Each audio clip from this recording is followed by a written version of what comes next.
जिन खालिस्तानी समर्थकों ने विदेश मंत्री डॉक्टर जयशंकर पर हमला करने की कोशिश की, अब उन सब का हिसाब भारत सरकार करने वाली है। ब्रिटेन छोड़िए, इस समय भारत सरकार फुल एक्शन मूड में है।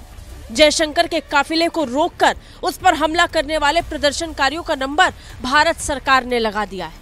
लंदन में जयशंकर की कार रोकने वाले प्रदर्शनकारियों के खिलाफ इस समय भारत सरकार सख्त कार्रवाई करने वाली है और इसी कार्रवाई के तहत भारत ने तय किया है उन तमाम लोगों का कनेक्शन भारत से निकाला जाएगा। अगर उनका कनेक्शन भारत से मिला तो उसके बाद प्रॉपर्टी सीज करने का काम भारत सरकार करेगी। खबर है कि भारतीय जांच एजेंसियां इन खालिस्तानी प्रदर्शनकारियों के भारत कनेक्शन की जांच करेंगी। जानकारी के मुताबिक वीडियो फुटेज के आधार पर प्रदर्शनकारियों की पहचान की प्रक्रिया शुरू की जाएगी। जांच एजेंसियों को इस बात का अंदेशा है कि कुछ महीनों पहले ही ब्रिटेन में इंडियन हाई कमीशन के सामने जो हिंसक प्रदर्शन हुआ था, उनमें से कुछ प्रदर्शनकारी इस प्रदर्शन में भी शामिल हो सकते हैं। नरेंद्र मोदी साहब जो है वो और उनकी पार्टी का ये व्यू है और वो इस तरह की चीजें चाहते हैं कि थोड़ा सा ये अवामी सतह पे ये पैगाम दिया जाए कि अब ये वो भारत नहीं है। अब भारत किसी को ये नहीं कहेगा कि जी हम कोई हमसे मकबूजा कश्मीर मांगे, अब हम आज़ाद कश्मीर लेंगे। तो वो मैं एक पॉडकास्ट इंडिया में, मुझे उस बंदे का नाम तो नहीं पता जो पॉडकास्ट कर रहा था। वकील साहब के हर सवाल का जवाब दिया जाएगा, प्रॉपर जवाब दिया जाएगा। और वकील साहब की मैंने डिग्री भी चेक करनी है कि इन्होंने वकालत कहाँ से की है, कहाँ के वकील है, मैं सारा कुछ आपको लाइसेंस भी, डिग्री भी, हर चीज मिलेगी। इंदिरा गांधी को क्यों मारा? मेरी बात सुन, क्यों मारा? उन्होंने गोल्डन टेम्पल पे हमला किया, ठीक है, उसके बदले में उनके वजीर आजम की राजीव गांधी भी इसी तरह किया। इनकी गलत हरकत। आज जयशंकर को जो अटैक हुआ है और उनका परचम फाड़ा है, क्या कभी किसी ने पाकिस्तान का परचम फाड़ा है? नहीं, ये इधर एक बात मैं कहना चाहूंगा, और इनकी हरकतों की वजह से ये जलील हो रहे हैं। वकील साहब मेरी बात सुनिए, हमारे पॉलिटिशियन जब पाकिस्तान से बाहर किसी विजिट पे जाते हैं, ये सच के ऊपर आपकी अगर हिम्मत है तो ये भी बोले जाते हैं, क्या बाहर प्रोटेस्ट नहीं होते जब वो जाते हैं? इंटरनेट पे सर्च कर लोगे, इंडिया कितना डेवलप हो चुका हुआ है, कितनी तरक्की कर चुका हुआ है, उसकी इकोनॉमी दुनिया में मानी जा रही है, उसका वजीर आजम दुनिया के फैसले कर रहा है। अमेरिका का वजीर आजम खड़ा होकर उन्हें प्रोटोकॉल देता है, उनकी चेयर को पकड़ के कहता है मोदी साहब सर आप बैठे। हेलो दोस्तों, जैसा कि आपने हाईलाइट में देखा, ब्रिटेन के दौर पर गए भारत के विदेश मंत्री एस जयशंकर पर लंदन में गुरुवार को खालिस्तानी समर्थकों ने हमले की कोशिश की। यह घटना तब हुई जब वे चौथे हाउस थिंक के टैंक कार्यक्रम में बाद अपनी कार से जा रहे थे। इस घटना का वीडियो भी सामने है जिसमें एक व्यक्ति जयशंकर की गाड़ी को और भागते हुए देखा गया। तो दोस्तों चले देखते हैं पाक मीडिया इस पर क्या रिएक्शन, का क्या कहना है इस वीडियो के बारे में। बुलाए ना, ये तो बात गलत है।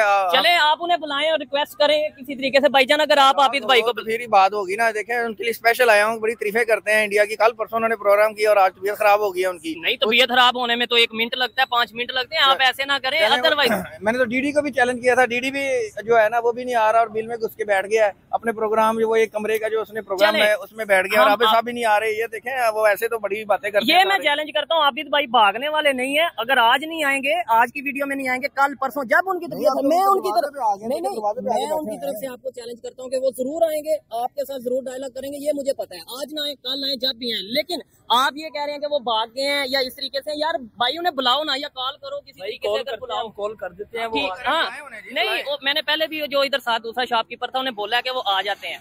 आप मुझे बताएं क्या कहना चाहेंगे जो इस टाइम पाकिस्तान में सिचुएशन है। 2 धमाके हो चुके हैं चैंपियंस ट्रॉफी के दौरान और दुनिया तो ऑलरेडी कह रही है जी सिक्योरिटी का इशू। और ये सर मेरी बात सुने कि कहने का मकसद है कि आप पाकिस्तान के धमाकों को तो हाईलाइट कर रहे हैं, लेकिन जो इंडिया के में धमाके हुए हैं, ठीक है, छत्तीसगढ़ में 9 फरवरी को जो 31 इंडियन माओवाद बागियों को इंडियन फौजियों ने, इंडियन आर्मी ने जो है कत्ल किया है, वो क्या इंडियन शहरी नहीं थे? ये कब हुआ? ये इंडियन के जो लोंडे लपाड़े हैं बड़ा कहते हैं। नहीं, ये खबर हमने नहीं देखी। ये कब हुई? गूगल करें, सर्च करें, मुझे इंडिया से मेरे हैं राब्ते, वो सेंड करते रहते हैं। ये इंडिया का गोदी मीडिया कोई खबर आने। चलें 1 मिनट अभी ठहरते हैं। क्या आ रहे हैं? चलें जी, आबिद भाई आ रहे हैं, उनके चलें, जबरदस्त हो गया। लेकिन दूसरे नंबर पे मैं पाकिस्तान में रहता हूँ, पाकिस्तान में जो खबरें होती हैं उसके ऊपर बात करता हूँ। इंडिया में भी जो खबर हम तक पहुंचे उस पर बात करता हूँ। आप जो कह रहे हैं छत्तीसगढ़ में अटैक हो गया, जी गूगल कर ले एक दफा, अगर अटैक हुआ है तो आप कमेंट बॉक्स में सेंड करूंगा, मैं आपको लिंक सेंड करूंगा। ले जी, आ गए जी। हाँ जी, अस्सलाम वालेकुम, कैसे हैं? फिटफाट है, तबीयत कैसी है? नहीं तबीयत ठीक नहीं है, लेकिन चोई साहब मैं बीमार हूँ, मैं मर नहीं गया। ठीक है। और जब मैंने आपको कहा कि यार मेरी तबीयत ठीक है, आपको पता है कि रमजान मुबारक चल रहा है, रोजा खोला है, वो पता नहीं फूड पर क्या हुआ है। मैंने इन्हें बताया था और आपके शॉपभाई ने भी बताया कि आबद भाई की तबीयत नहीं ठीक। वो कहते हैं जी नहीं मैंने आज जाना ही जाना है, आबद भाई भाग गए हैं। वकील साहब के ना मैंने 1-2 इंटरव्यू पहले भी सुने हैं, मेरे अंदर आज वो हौसला और वो जज्बा नहीं है। तबीयत इंसानों की हो जाती है खराब। ठीक है। वकील साहब के हर सवाल का जवाब दिया जाएगा, प्रॉपर जवाब दिया जाएगा।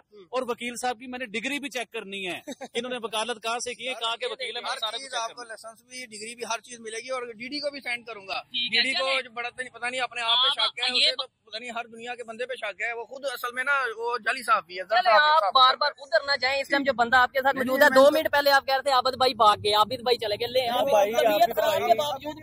मेरी बात भाईजान ना आबिद भाई को कोई भगा सका आज तक, और ना आबिद भाई कभी भागे हैं। जो इंसान जस्ट 1 मिनट सर सुनिएगा, जो इंसान सच के ऊपर खड़ा होता है ना, उसे दुनिया की कोई ताकत नहीं हरा सकती।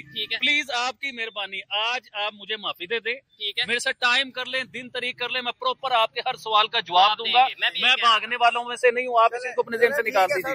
अपना चोई साहब आप कर लें इनसे टाइम, कोई मसला नहीं। मैं भी नहीं भागने वालों में से, मैंने पीछा नहीं छोड़ना। चले ऐसा करते हैं, वर्ल्ड कप फाइनल के बाद आबिद भाई भी और आप भी, हम दोनों, आप दोनों होंगे और मैं भी होऊंगा, प्रोग्राम करेंगे। और मैं आपको ये गारंटी पहले भी देर साहब भी कह रहा हूँ कि ये बंदा भागने वाला नहीं है।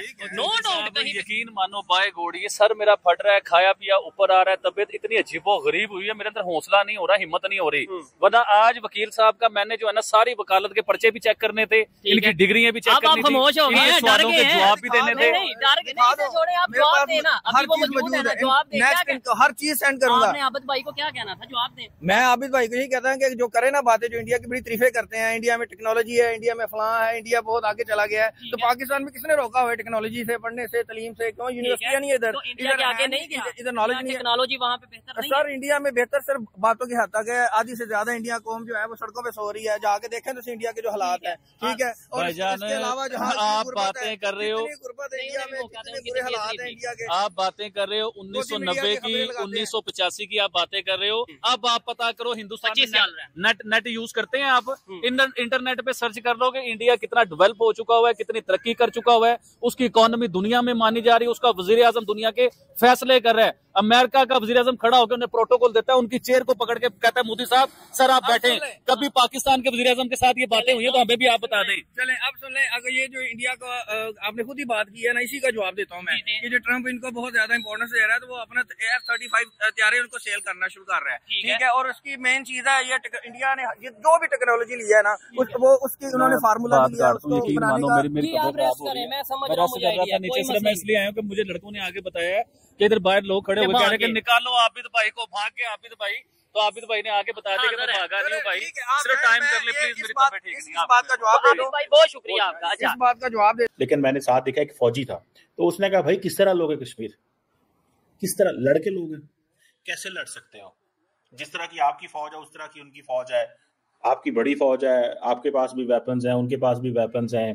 फिर जिस तरह का टेरेन है कश्मीर का, पहाड़ है, ऊंचे पहाड़ है, खाइयां हैं, कैसे वेपन मूव करोगे, कैसे लड़ाई लड़ोगे, गुरीला वारफेयर होगी, कैसे लड़ोगे, मतलब ऑन ग्राउंड किस तरह लड़ोगे ना। देखिए सवाल तो पैदा होता है, देखिए पॉलिटिकली तो बल्कि आज मैं वो टाइम्स 9 पे था, तो 2 मिनट ही मैं वहां पे रहा, बिकॉज वो मैडम ने थोड़ी वो सवाल करके तो मुझे इंटरप्ट कर दिया, और उनका दिल ये था कि मैं बस जिसे कहते हैं ना सवाल करूंगी, जवाब में मैं अपनी मर्जी से टोक दूंगी और जो मेरा दिल करेगा। तो मैंने कहा भाई ऐसे मैं नहीं बैठूंगा, अगर आपने मुझे लेना है तो सवाल का जवाब लें। इट डजंट लुक नाइस कि आप मुझे आधे 30 सेकंड 20 सेकंड के लिए सुने एंड देन आप कहें जी कि सॉरी मैं आगे जाना चाहूंगी, मुझे आपकी बात नहीं पसंद और मैं आपको देखता रहा हूँ, ऐसे मैंने कहा नहीं होगा।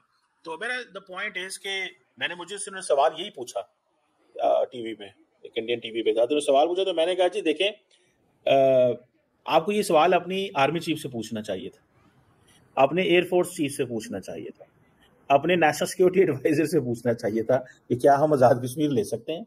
अगर तो मेरा ख्याल है कि क्योंकि उन्होंने आपको नो कर दिया है कि हम ये लड़के नहीं ले सकते, तो क्या कर सकते हैं? उन्होंने कहा ठीक है फिर जुबानी कलामी ले लें, ठीक है।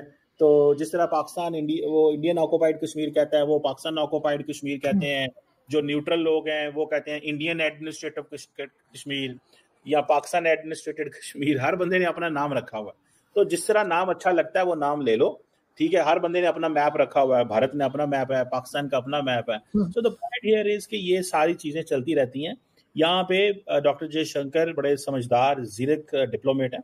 मुझे ज़ाती तौर पे मुझे उनकी डिप्लोमेटिक स्किल्स और वो बड़ी पसंद है, और बड़े प्रोमिनेंट डिप्लोमेट हैं इस खित्ते के अंदर। मैं नहीं समझता कि डॉक्टर जयशंकर से बेहतर, उनसे स्मार्ट, पढ़ा लिखा, वेल रेड डिप्लोमेट हो, अच्छा तजर्बा डिप्लोमेसी का, पॉलिटिक्स का, बट सारी बात है, वो जो बात कर रहे थे वो जो बाबा जी ने सवाल किया उनको ही थोड़ा सा वो हल्का फुल्का उल्टा उन्होंने कहा चल ठीक है, तुम मुझे जूते मार रहे हो। तो बेसिकली ये डॉक्टर जयशंकर ने हल्की सी जुगत मारी उनको अपने स्टाइल में। तो this is what I thought जी। मतलब आपको लग रहा है जुगत मारी उन्होंने डॉक्टर जयशंकर ने? वैसे डॉक्टर जयशंकर मुझे भी बहुत पसंद है, और बिल्कुल उनकी जो जिस तरीके से वो फॉरेन पॉलिसी को लेकर चलते हैं, आई फील के पाकिस्तान को भी बहुत कुछ सीखने को मिल सकता है उनसे। नहीं, इन्होंने क्या सीखना है मैडम, देखे ना हमारे फॉरेन मिनिस्टर क्यों बोलेंगे, वो उनको यहाँ तो बोलना नहीं आता, या वो समझते हैं बोलने की जरूरत ही कोई नहीं है, इशारों से शायद वो अपनी बात समझाना चाहते हैं। कई लोग होते हैं शायद उनका ये हो कि वो इशारों से बात समझाना चाहते हैं, तो शायद हमारे फॉरेन मिनिस्टर साहब जो है ना वो इशारों के जरिए कुछ बताना चाहते हो, बोल के तो वो बहुत कम, कहीं पे आवाज उनकी कम नहीं सुनाई देती है। उनका ज्यादा ध्यान इस चीज पे है कि मैं फलां सेक्रेटरी को 21वें ग्रेड वाले को 22वें में कर दूं, उसको इधर कर दूं, उसको इधर कर दूं। तो बेसिकली तो वो फाइनेंस मिनिस्टर थे, उनको उठा के इन्होंने लगा दिया है इसमें, तो वो बड़े नाराज हैं बेसिकली। तो दरअसल सही मानों में देखा जाए तो बहुत नाराज हैं, उनको गुस्सा है, तो वो अपना गुस्सा जो है ना खामोशी से गुजार के निकालते हैं, मुझे तो ये लगता है।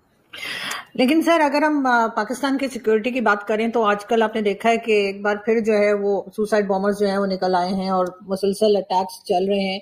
आपके ख्याल से इन लोगों से कंट्रोल क्यों नहीं हो पा रहा है? जो कहा जाता है, आर्मी चीफ ने कहा कि जी हम इजाजत नहीं देंगे किसी को भी पाकिस्तान का अमन खराब करने की, तो क्या कोई परमिशन ले रहा है कि सर इजाजत दे दो मैं फट लूं? ऐसा तो नहीं हो रहा ना? तो फिर ये क्यों कंट्रोल नहीं कर पा रहे, ना BLA को और ना ही TTP को?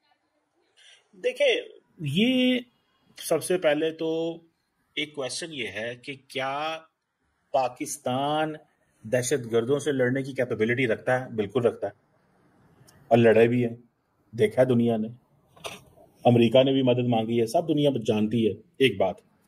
दूसरी बात, क्या पाकिस्तान जिस जंग को लड़ रहा है, आप देखें मैं और आप बैठे हैं इस्लामाबाद के अंदर, लाहौर के अंदर, कराची के अंदर, जो मेन स्ट्रीम लोग बैठे हों, आप जाएं बलोचिस्तान के अंदर, बलोचिस्तान की जो जंग है वो बड़ी डिफरेंट है। वहाँ पे एथनिक इशू है, आइडेंटिटी का प्रॉब्लम है, फाइनेंशियल प्रॉब्लम है, वहाँ पे डिफरेंट एंगल से लोग जो हैं वो लड़ रहे हैं, फॉर एग्जांपल। एंड देन फिर फॉरेन एलिमेंट आ जाते हैं जो इन लोगों को पैसा देते हैं, फाइनेंसिंग करते हैं, जियो पॉलिटिक्स है, रिवेंज है, बहुत सारे फैक्टर हैं, आप एक फैक्टर को नहीं कर सकते। आप देखिए ना, दुआ अपना आरजू जो बंदा। दोस्तों जैसा कि आपने वीडियो में देखा, लंदन पुलिस ने इस शख्स को काबू करते जयशंकर को कहां से सुरक्षित निकाला। जानकारी के मुताबिक भारत सरकार ने इस घटना को यूके के सामने उठाते हुए अपना विरोध दर्ज किया। जयशंकर को मंगलवार को यूके के दौरे पर पहुंचे हैं। जयशंकर लंदन के चौथे हाउस थिंक टैंक में भारत का उदय और विश्व की भूमिका विषय पर एक स्वतंत्र आंदोलन में भाग लेने पहुंचे थे। कार्यक्रम में शामिल होने के बाद अपनी कार से वापस जा रहे थे। इसी दौरान सड़क के किनारे जाम खालिस्तानी समर्थकों ने भारत विरोधी नारेबाजी शुरू कर दी। जयशंकर जब कार में बैठे थे तब एक शख्स उनकी तरफ भागा और काफिर के सामने नारेबाजी करते हुए भारतीय तिरंगा को फाड़ दिया। तो दोस्तों वीडियो कैसा लगा अपनी राय कमेंट बॉक्स में जरूर दें। वीडियो पसंद आए तो लाइक और सब्सक्राइब करना ना भूलें।